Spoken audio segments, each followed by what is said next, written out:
एक माँ और एक बेटी चल के नीचे आ रही थी। एक भारत के सिपाही को देखा और सिपाही को देखकर वो रो पड़े, खुशी से नहीं, डर से। लेकिन रक्षा मंत्री होने के नाते ये नहीं कहा कि पहलगाम में दहशतगर्द कैसे आए। नहीं, अगर जिम्मेवारी किसको लेनी पड़ेगी तो आदरणीय गृह मंत्री आपको लेनी पड़ेगी। नैतिक जिम्मेवारी आपको लेनी पड़ेगी। कैसे 5 दहशतगर्द वहां पर जाकर 26 लोगों की गोलियों से छलनी करते हैं कि हम सवाल पूछेंगे देश हित में, राष्ट्र हित में। उसके शव पर देश में हिंदू मुसलमान की राजनीति हो, मैं नहीं चाहता। और वे 5 दहशतगर्दियों को ये सरकार पकड़ नहीं पाई। आपके पास ड्रोन है, आपके पास पेगासस है, आपके पास सैटेलाइट है। आज ये खुद कह रहे हैं कि हमारा मकसद युद्ध का नहीं था। हम पूछना चाहते क्यों नहीं था, होना चाहिए था। आज उन्होंने खुद कहा कि हमारा मकसद जमीन लेने का नहीं था। क्यों नहीं था? पाकिस्तान ऑक्यूपाइड कश्मीर अगर आज नहीं लेंगे तो कब लेंगे? वो ये जरूरी नहीं कि जेट गिरे, पर क्यों गिरे, क्या गलतियां हुई, वो महत्वपूर्ण है। श्री गौरव गोगोई।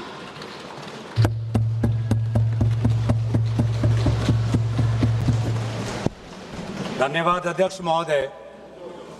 आज हम इस विशेष चर्चा में भाग लेने के लिए खड़े हुए हैं और ये चर्चा इसलिए हो रही है क्योंकि हाल में ही जो युद्ध हुआ वो एक सूचना का युद्ध था। एक प्रकार से हम पड़ोसी देश और दुनिया भर को सच्चाई की सूचना देना चाहते थे और कुछ ऐसे ताकत थे, ऐसे शक्तियां थी जो भ्रम का सूचना सारे देश में, सारे दुनिया में फैला रहे थे।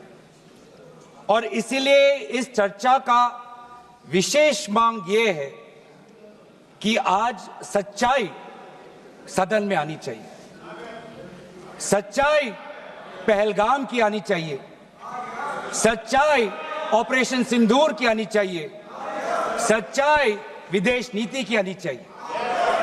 और यही आज हमने सूचना का जो युद्ध की बात हम कर रहे हैं वो आज हमने आदरणीय राजनाथ सिंह के भाषण में सुना। बहुत से सूचनाएं दी उन्होंने, बहुत से जानकारी दी, लेकिन रक्षा मंत्री होने के नाते ये नहीं कहा कि पहलगाम में दहशतगर्द कैसे आए। ये नहीं कहा कि बेसारन में जहां पर 1000 लोग जाते हैं, खुशियां मनाते हैं, कैसे 5 दहशतगर्द वहां पर जाकर 26 लोगों की गोलियों से छलनी करते हैं। ये बात, ये सूचना रक्षा मंत्री ने नहीं दी। यही है सूचना का युद्ध कि इतनी जानकारी देते हैं कि कभी कभी सवाल पूछना भी भूल जाते हैं। और आज ये है हमारे विपक्ष का कर्तव्य कि हम सवाल पूछेंगे देश हित में, राष्ट्र हित में। आज देश ये जानना चाहता है कि वो 5 दहशतगर्द कैसे घुसे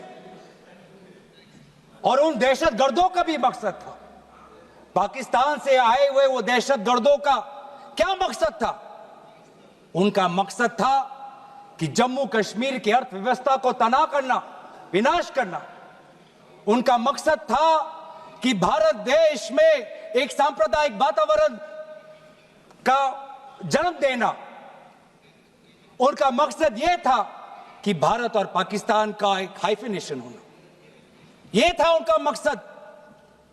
लेकिन सर, मुझे दुख है कि आज राजनाथ सिंह जी ने सैनिकों की बात तो की, लेकिन जो हमारे भारत की जो आवाम है, जो जनता है, जो उन्होंने पाकिस्तान के दहशतगर्दों का पूरी जो मंशा है उस पर उन्होंने पूरा नकारा और हम एकजुट रहे। हम, मुझे भारतीय होने का गर्व है। हमने देखा बेसारन में कि किस प्रकार से जम्मू और कश्मीर के लोगों ने पूरे देश भर से आए हुए जितने भी पर्यटक थे उनकी मदद की। हमने ये देखा कि किस प्रकार से देश भर के जो पर्यटक जो जम्मू कश्मीर में थे उन्होंने अपने जम्मू कश्मीर के भाइयों को धन्यवाद दिया।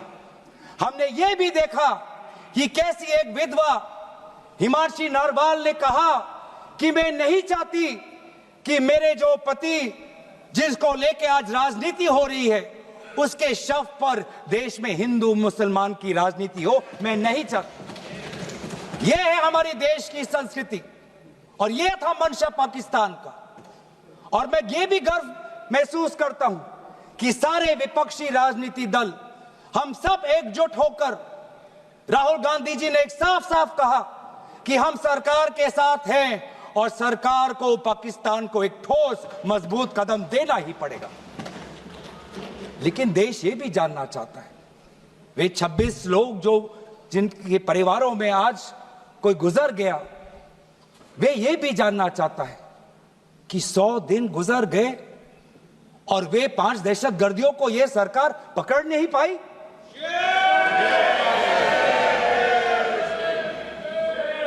देश के वो लोग ये भी जानना चाहते हैं कि ये जो 5 दहशतगर्दे थे, दहशतगर्दी जो आए टेररिस्ट, निश्चय इनको किसी ने पनाह दी, निश्चय इनको किसी ने जानकारी दी, निश्चय ये पूरा जो 1 घंटा का जो उन्होंने गोला बारूदी की उसके बाद ये फरार हो गए, उनको फरार होने में भी किसी ने उनकी मदद की। और आज भी ये 100 दिन हो गए और सरकार के पास कोई जवाब नहीं। आज आपके पास ड्रोन है, आपके पास पेगासस है, आपके पास सैटेलाइट है, वहां पे सीआरपीएफ है, वहां पे बीएसएफ है, वहां पे सीआईएसएफ है, वहां पे आदरणीय गृह मंत्री कुछ दिन पहले ही गए थे पूरा रिव्यू लेने के लिए और आप किसी को पकड़ नहीं पाए। ये कैसी है, ये कैसा बंदोबस्त?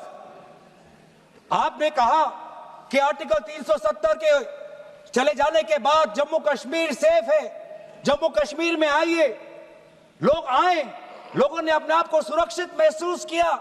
लेकिन बेसारन में देखा कि कितने वो निहत्थे थे, कितने वो असहाय थे कि लगभग 1 घंटा लगा एक एम्बुलेंस उनके पास पहुंचने के लिए।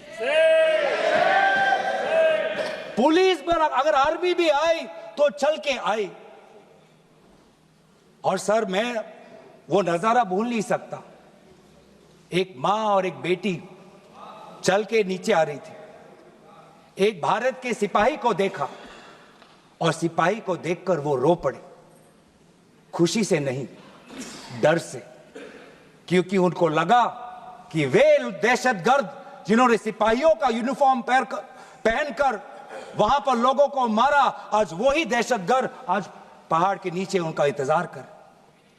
उस भारत के सिपाही को कहना पड़ा कि मैं भारतीय हूं, तुम डरो मत, मैं भारतीय हूं, तुम सेफ हो, सुरक्षित हो।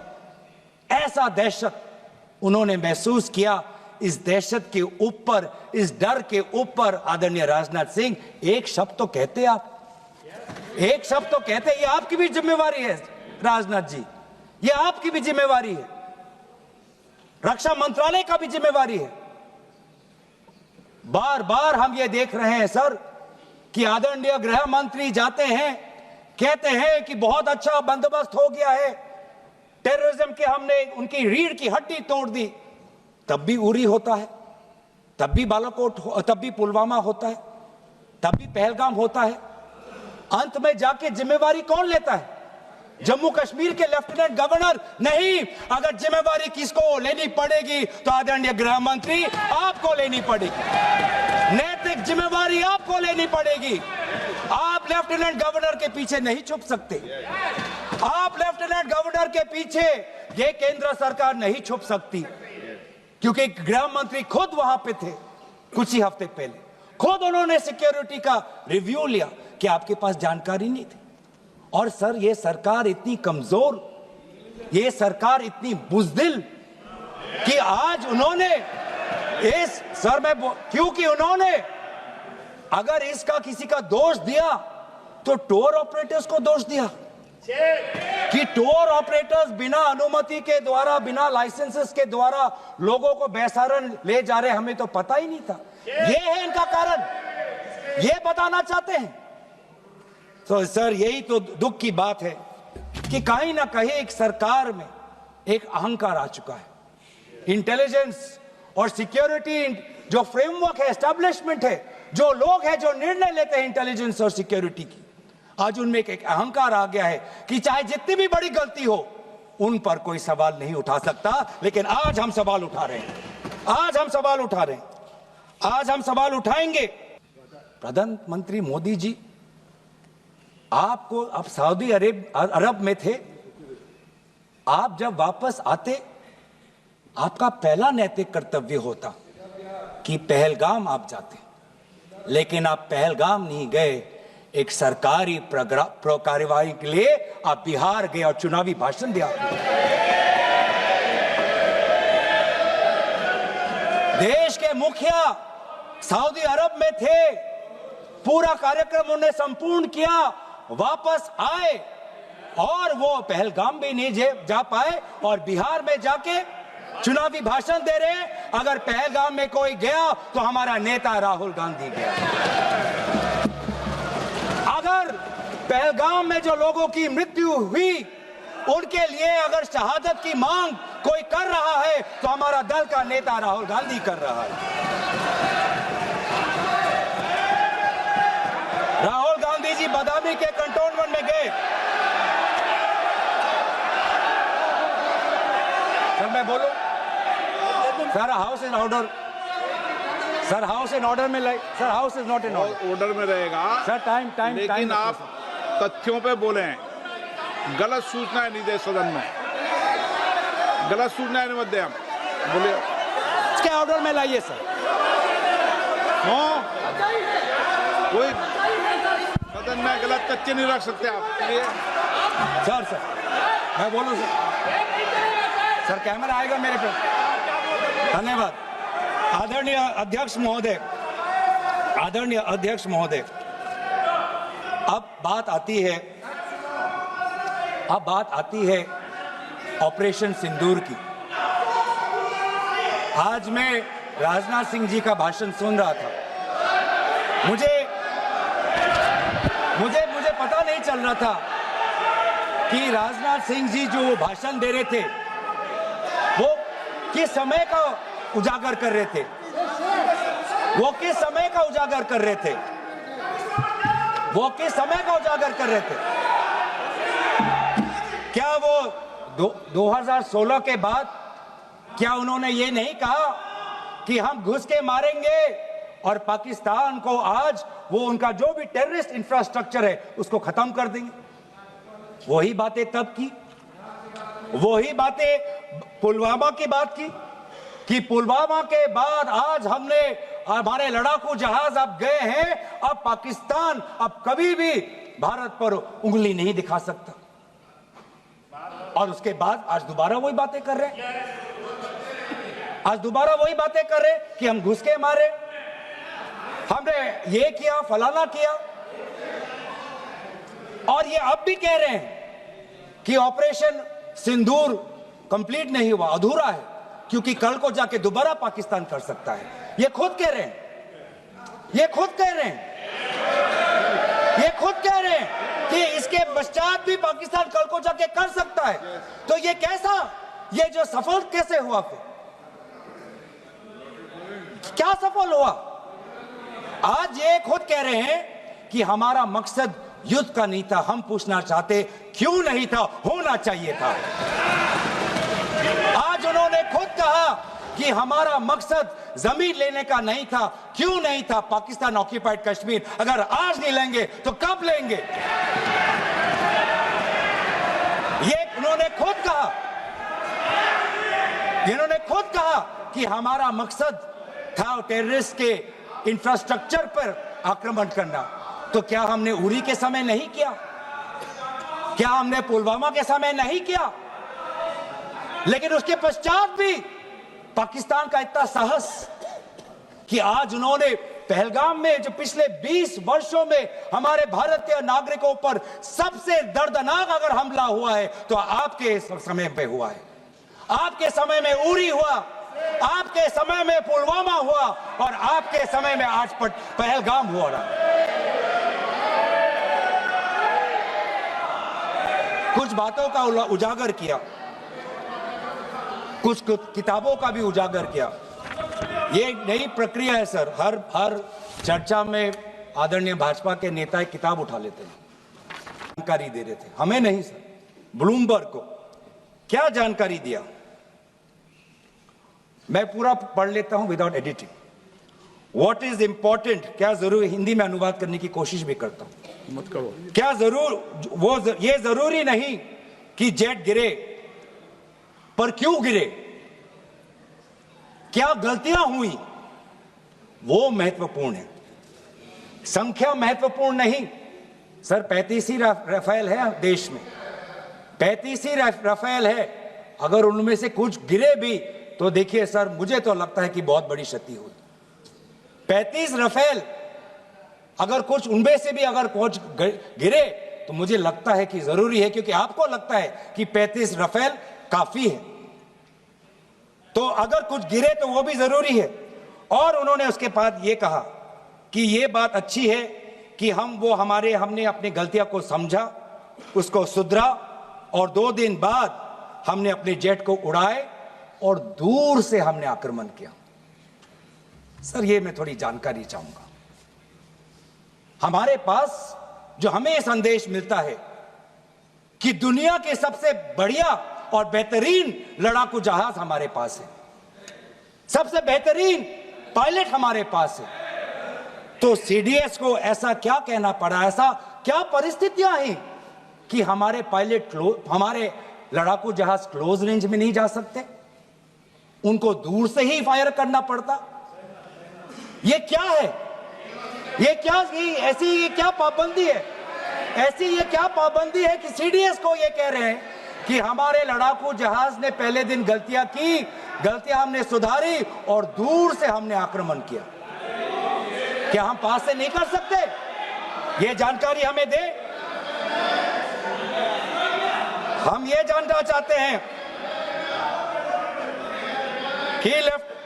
कि lieutenant general Rahul R Singh ने सदन के अंदर नहीं, सांसदों को नहीं, राजनीतिक दलों के फ्लोर लीडर्स को नहीं, फिक्की में जाके कहा, क्या कहा उसका भी मैं हिंदी में अनुवाद करता हूं कि पाकिस्तान तो सिर्फ फ्रंट पे था और पाकिस्तान के पीछे चाइना उनके पूरी तरीके से समर्थन कर रहा है। ऐसी कोई आश्चर्य की बात नहीं होनी चाहिए, क्योंकि पिछले 5 वर्षों में लगभग 80% मिलिट्री हार्डवेयर पाकिस्तान को सब पूरा चाइना से मिल रहा है। तो सर, मैं आज पूछना चाहूंगा आदरणीय राजनाथ सिंह जी से, जो सरकार चीन को लाल आंख दिखाने की बात करती है, एक बार भी आपने चीन का उजागर अपने भाषण में क्यों नहीं किया? आर्मी कर रही है, आर्मी के कह रही है, आर्मी कहती है कि आज कि सिर्फ चीन और पाकिस्तान का ये 2 फ्रंट नहीं, अब 3 फ्रंट का भी हो सकता है, कन्वर्जेंस हो सकता है चीन, पाकिस्तान और बांग्लादेश को लेकर। लेकिन मैं सरकार को याद दिलाना चाहूंगा कि ये जो 2 फ्रंट की जो बात थी, इस बात की शुरुआत किसने की थी? इस बात की चेतावनी किसने दी थी? इस बात की चेतावनी इसी सदन में हमारे दल के नेता राहुल गांधी जी ने दी थी। और यही हम जानना चाहते हैं, यही हम जानना चाहते हैं कि आज जो युद्ध हुआ, इसमें पाकिस्तान को चीन से कितना समर्थन मिल रहा है। हम सेना से नहीं, आज हम आदरणीय राजनाथ सिंह जी से और प्रधानमंत्री मोदी जी से जानना चाहते हैं।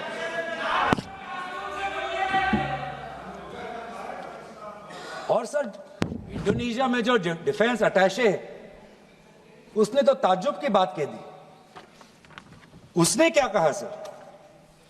India defence attache group captain Shiv Kumar ने, हिंदी में दोबारा अनुवाद करता हूं, कि भारत ने लड़ाकू जहाज खोए तो खोए इसलिए क्योंकि कुछ मिलिट्री टारगेट्स पर आक्रमण करने पर पाबंदी थी। क्यों? क्या पाबंदी थी? ऐसे क्या ये राजनीतिक कंस्ट्रेंट्स थे?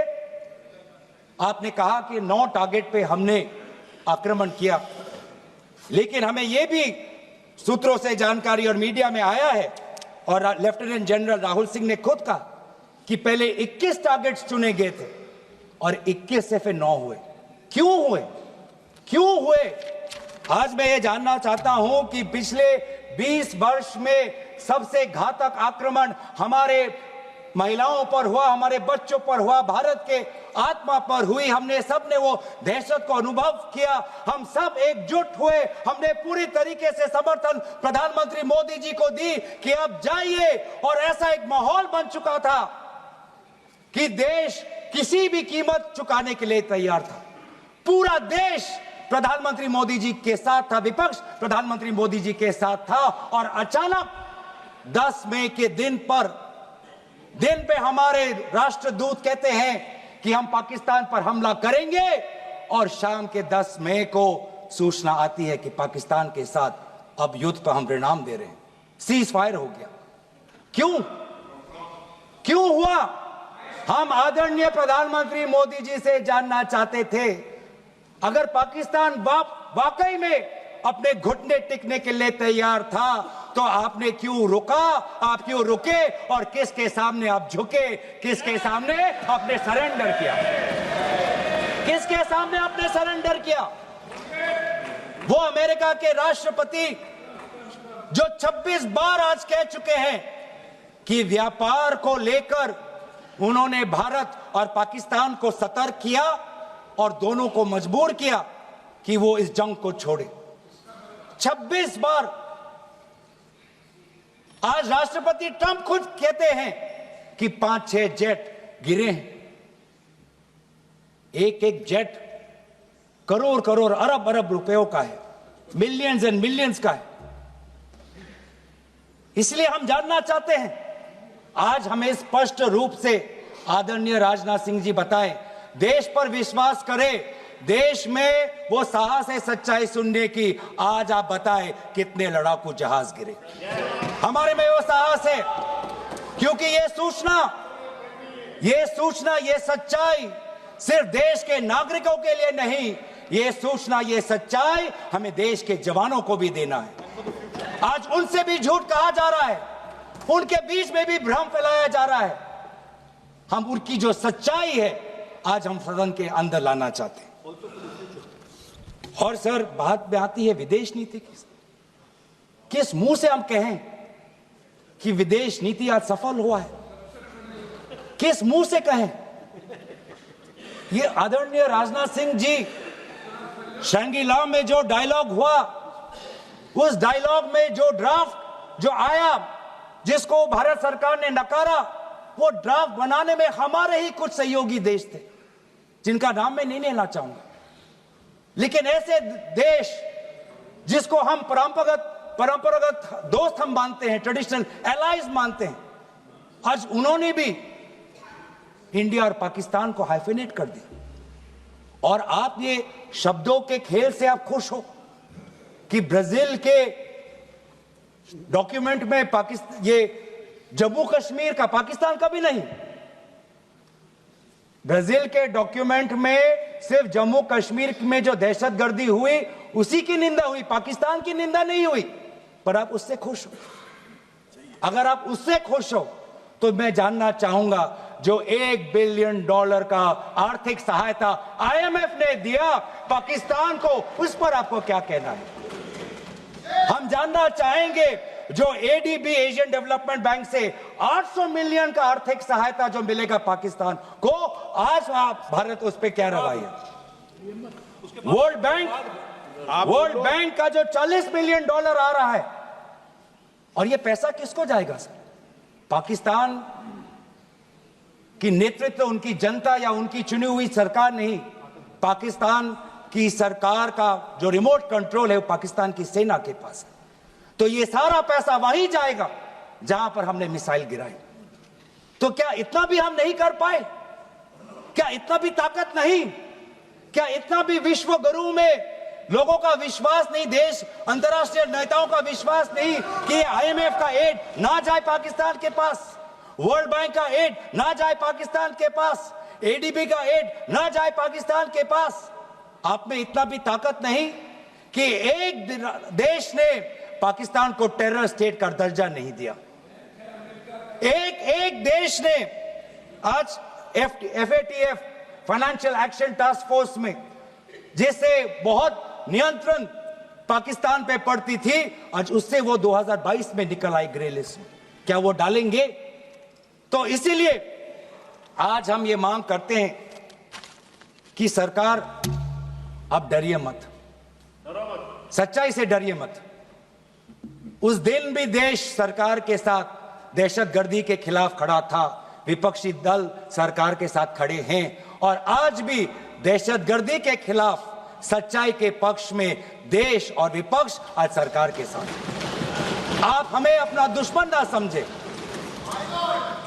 हम सरकार के दुश्मन नहीं हैं, हम अपने देश के पक्ष में बोल रहे हैं, जवानों के पक्ष में बोल रहे हैं।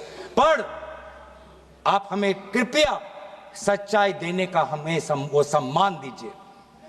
सच्चाई सुनने का अधिकार हमारा है, और जितने बार आप झूठ और भ्रम फैलाएंगे, हम उतनी बार आपको पूछते जाएंगे कि आपने क्या किया। और इसीलिए आज मैं खड़ा हूं। अपेक्षा बहुत की थी कि पहलगाम का उजागर होगा,